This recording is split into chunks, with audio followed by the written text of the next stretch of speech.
हरे कृष्ण सभी को।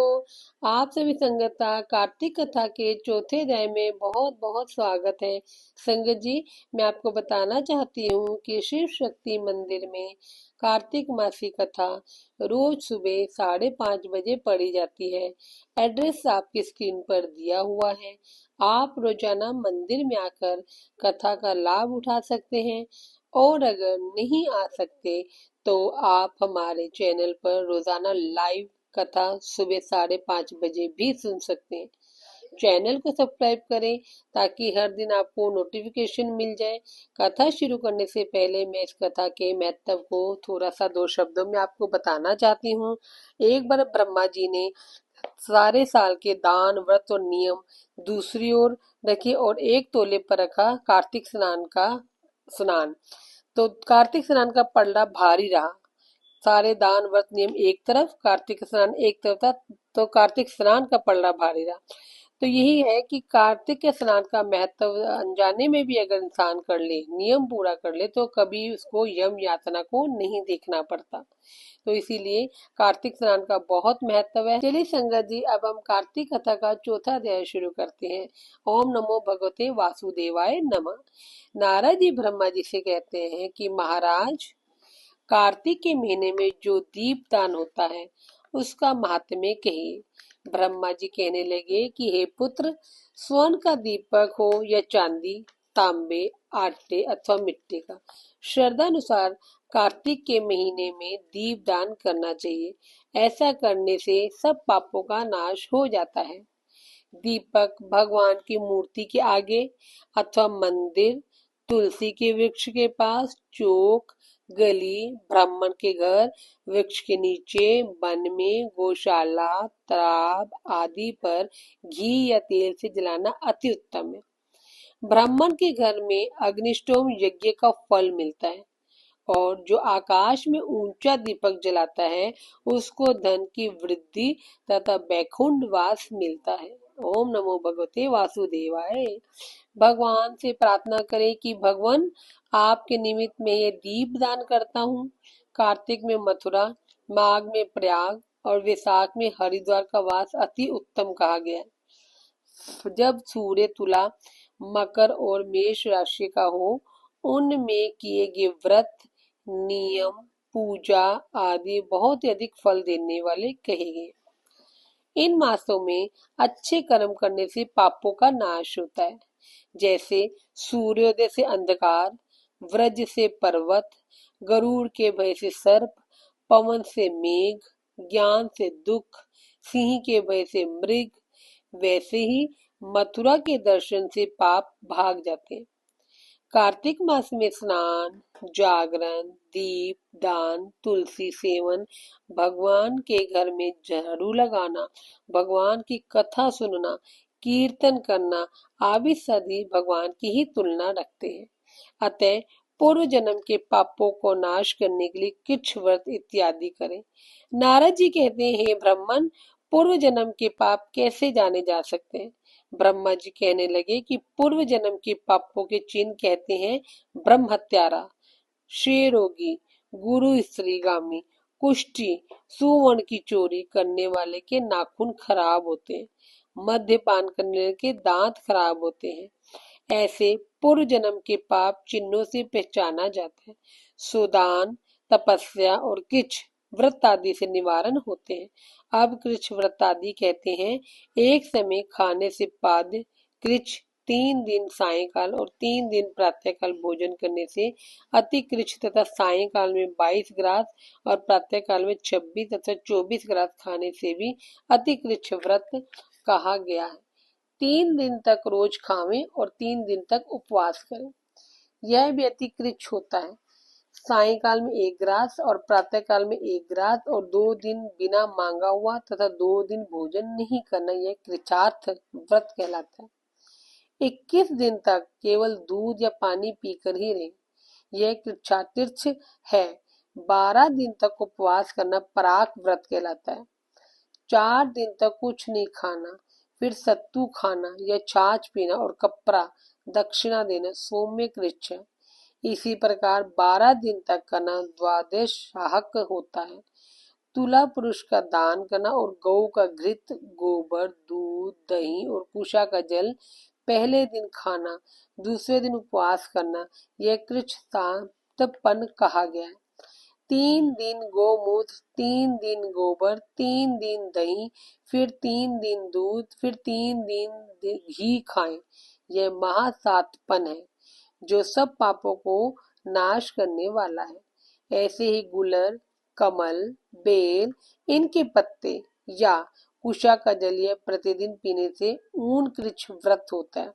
और 3 दिन व्रत करने वाले पहले लिखी वस्तुओं का काढ़ा हुए तो पूर्ण कृच्छ व्रत होता है। यही तपाया दूध, घी, जल एक एक प्रतिदिन पीवे और एक उपवास करें तो इसे तप्त कृच्छ कहते हैं। जल, दूध, घी, तिल यह तपाकर 3 दिन पीवे और एक समय स्नान करे तो यह तप्त कृच्छ होता है। इसका परिमाण पानी 8 तोला, दूध 12 तोला, घी 4 तोले पीना चाहिए तथा कार्तिक शुक्ला चतुर्दशी को भगवान का पूजन करना चाहिए एवं उपवास करके उस रात्रि को जल में स्थित होने तो यह जल कृच्छ व्रत होता है जिसके करने से बैकुंठ प्राप्त होता है। कार्तिक सुदी सप्तमी को घी खावें, फिर एकादशी को उपवास, दशमी को घी खावें, फिर एकादशी को उपवास करें। ऐसा पितामह कृच्छ व्रत करके दिन में विष्णु भगवान की पूजा करे तो वह तीनों लोकों में पूजित होकर बैकुंठ लोक को जाता है। कार्तिक सुदी छठ से 3 दिन केवल दूध पीवें, फिर नौमी से 3 दिन उपवास करें। यह महेंद्र कृच्छ व्रत करने से दुर्लभ बैकुंठ को प्राप्त होता है। 3 दिन तक अन्न खाएं, फिर 3 दिन तक उपवास करें। भीष्म पंचक व्रत तक करता है तो यह वैष्णव कृच्छ व्रत होता है। जो मनुष्य प्रतिपदा से 5 दिन तक केवल दूध पी करें, फिर 5 दिन तक दही खाएं और एकादशी और द्वादशी को भगवान का पूजन करें, यह बासर कृच्छ व्रत होता है। उसके श्वेत द्वीप का वास होता है मिलता है तथा शुक्ल पक्ष की प्रतिपदा से एक एक ग्रास भराना और कृष्ण पक्ष में एक एक कम करना। अमावस्या को कुछ न खाना, यह चंद्रायण व्रत विधि है। 1 ग्रास 2 तोले का या फिर जितना मुंह में अच्छी तरह आ जाए। कृष्ण पक्ष के आदि के 3, 14, 5 ग्रास भोजन करके किसी प्रकार एक पक्ष में 240 ग्रास पूरे करें। यह भी चंद्रायन व्रत है। यदि 8-8 ग्रास प्रतिदिन दिन के 12 बजे खाएं तो यह अति चंद्रायन व्रत कहलाता है। गौ के चारों स्तनों का दूध 7 दिन, फिर 7 दिन 3 स्तनों का, फिर 7 दिनों तक 2 स्तनों का, फिर 6 दिन तक एक एक स्तन का दूध पीवें और 3 दिन तक यह पौन भक्षण करें। यह सोमायन नामक व्रत सब पापों का नाश करने वाला है। गेहूं, चावल की कांजी, दही, दूध, घी, पानी और पंचगव्य में ये सब चीजें नियम से कार्तिक के महीने में खावें। यह साप्ताहिक कृच्छ व्रत करने वाला विष्णु लोक को प्राप्त होता है।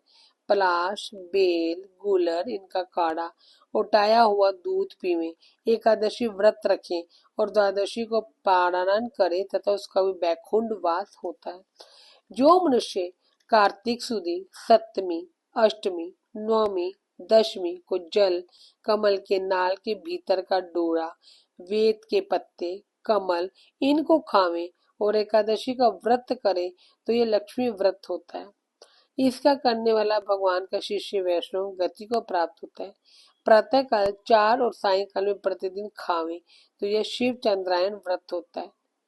कार्तिक सुदी चतुर्दशी विधि पूर्वक ब्रह्म पूज व्रत और गारिक पूजन करना चाहिए, जिसकी विधि कहते हैं गो मूत्र, गोबर, गोघृत, गोदुग्ध और कुशा का जल यह सब मिलाकर पंचगव्य पर ब्रह्म क्रूर होता है तथा लाल गो का मूलत्र, सफेद गोर का दूध, नीली गाय का दही, काली गाय का घी। यदि ऐसा न मिले तो दूसरी तरह का भी यह पंचगव्य होता है। प्रमाण गोमूत्र 8 मासे, गोबर 10 मासे, दूध 12 मासे, दही 10 मासे और घी 10 मासे तथा कुशा का जल 4 मासे।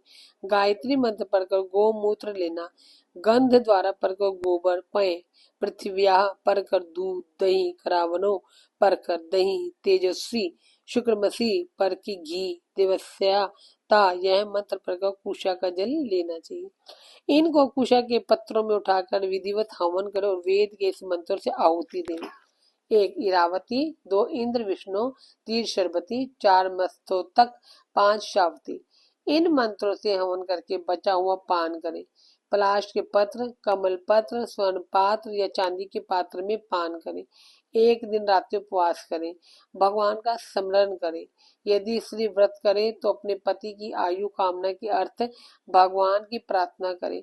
दिन को भोजन नहीं करना चाहिए। आंवला आदि का पूजन तथा तुलसी का पूजन करना चाहिए। व्रत आदि समाप्ति के निमित्त ब्राह्मण को गोदान आदि करना चाहिए। इस प्रकार इन कृच्छादि व्रत करने वाले वैष्णव भगवान के परम पद को प्राप्त होते हैं। ओम नमो भगवते वासुदेवाय। ओम नमो भगवते वासुदेवाय। तो संगत जी, यह कार्तिक मास का चौथा अध्याय समाप्त हुआ। ओम नमो भगवते वासुदेव। संगत जी, चैनल को सब्सक्राइब करें और सुबह 5:30 बजे हमारे साथ लाइव कार्तिक मासी कथा में जरूर शामिल हो। हरे कृष्णा। हरे